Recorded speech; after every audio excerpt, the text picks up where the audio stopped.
seen in the movies or on TV.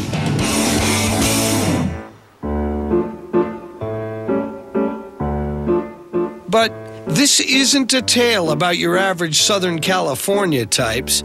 Its cast of characters came from 6,000 miles away. There's a wide swath of Eastern European emigres here in Los Angeles. The Russian community numbers in the hundreds of thousands here in Los Angeles County. And like everybody else, they want a cut. They want a piece. They want a piece of that dream. Alex Umansky, an ambitious 35-year-old from the Ukraine, was beginning to taste that dream. He owned a company that installed high-end audio-video systems in luxury cars. His father worked for him, and soon he was doing more than $1 million a year in sales. Alex Umansky's car system installation business is taking off, up to 40% since September. One customer who usually flies over 100,000 miles a year decided now he's going to drive. My brother always was impatient. He wanted to get ahead quick. He wanted to support the family. He had this strong desire to make money so that our parents wouldn't work. Alex seemed to have it all. Rockin' hair, a gorgeous fiancée, and a business bringing in more coin than most Eastern Europeans see in a lifetime. Unfortunately, Umansky's dream was about to get very ugly.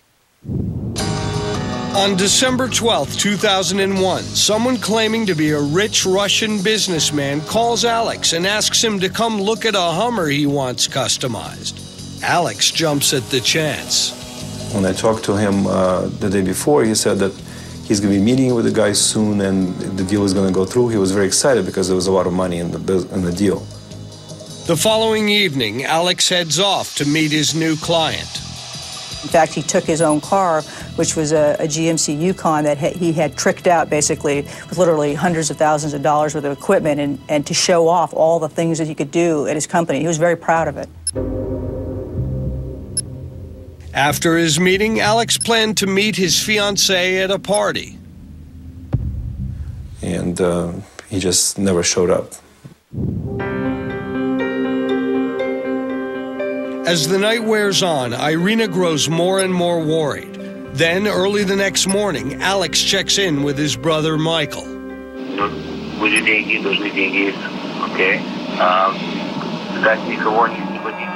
He was speaking Russian. And his Russian is okay, but he and I never conversed in Russian.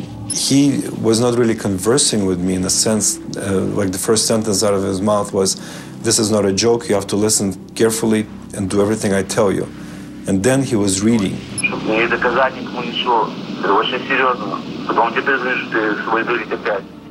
So I knew right away that he's not doing that of his own volition. Alex says he needs almost $250,000 right away. He asks Michael not to tell their parents, but the next morning their dad drops by the office and discovers a thinly disguised ransom letter that had arrived on the fax machine. I picked up some paper. It says you have to pay this invoice, $234,620. I suspect something wrong and bad, and I tried to call Alex. His phone didn't answer me. Hi, you reached Alex with Hardwired Auto Accessories. Please leave your name and number. We'll call you back as soon as possible. This is a business day. He's not showing up at work. He will usually be there before anybody. And so everybody's going crazy already, not knowing.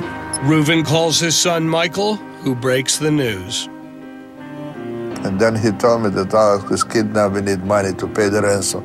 Then I understood what this paper's all about.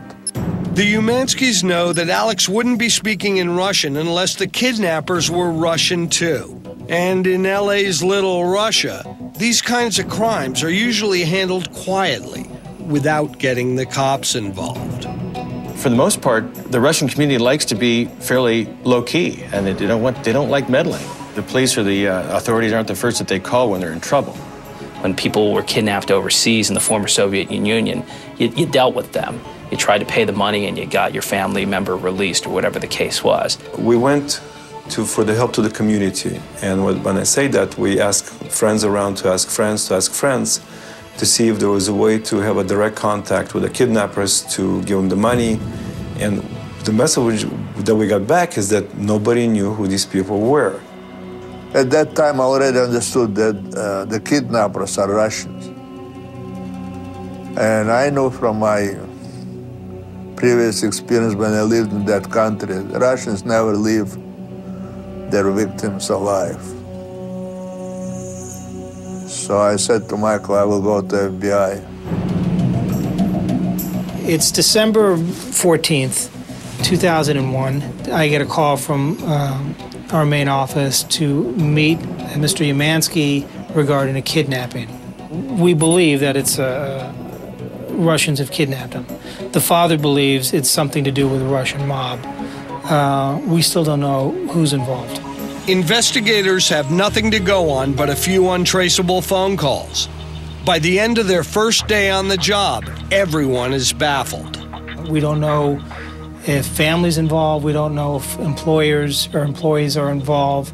We don't know if he mixed up with the wrong crowd. So we are completely in the dark, as is the family. In fact, there's a big piece of the puzzle missing. Initially, when Alexander Umansky was kidnapped, the FBI had no idea that there was any connection with any other kidnapping. You see, poor Alex wasn't the first unsuspecting victim who flew into the kidnapper's web. There'd been another man before him, and the whole affair had a very nasty ending.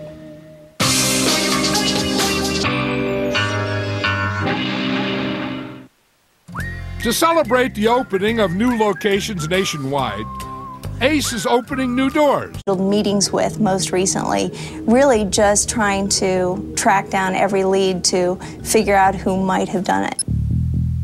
What they didn't realize is that Alex Umansky isn't the kidnapper's first victim.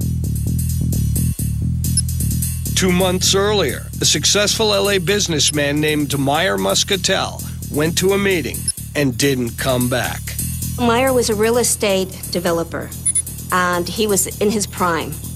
He purchased many different properties, many different pieces of land. He was always one to want to expand his business opportunities. And an opportunity came knocking. A man claiming to be a wealthy Russian investor wanted to meet with him about a potential real estate deal. Muscatel agreed to meet the man the following night. As I was getting ready to leave the office, I just had this feeling of just wanting to go back home and just stop and be able to say, "Hi, I'm looking forward to seeing you later," and give him a hug and kiss. And I did that. And he gave me a quick kiss. And as he was walking to the door, I pulled him back and said, "Come here, Buster. Give me a real good kiss." And he did. It was supposed to be a short meeting, just a few miles away in Encino. But Meyer would keep his wife waiting. We planned to meet back at the house at 11 o'clock. And I got back about 10:30, and I was reading a book, waiting for him, and I fell asleep. And it was about 1:45 in the morning, and I just happened to jump up and my heart was just palpitating. And I looked at the clock and thought, oh my God, where is he? And I just panicked. Nancy went to the police, but without proof of any foul play, there was nothing they could do. They just reassured me that he probably was out with the boys having a drink. And I said, you don't understand, my husband doesn't drink. My husband wouldn't do this. And basically, that was the beginning of the end. Muscatel's meeting was not with an investor at all, but with a Russian career criminal named Yuri Mikhail. Yuri Mikhail was an absolute sociopath. Everything was an end justifying some mean. He didn't care what he did to anybody. It was just all about getting money. Meyer Muscatel didn't know what hit him. He was lured to a house and apparently kept there overnight against his will with his hands bound with plastic ties. Ultimately, he was laying on a concrete floor with a plastic bag around his head, being told he's a fat Jew and other anti-Semitic slurs and begging for his life, and he didn't have a chance.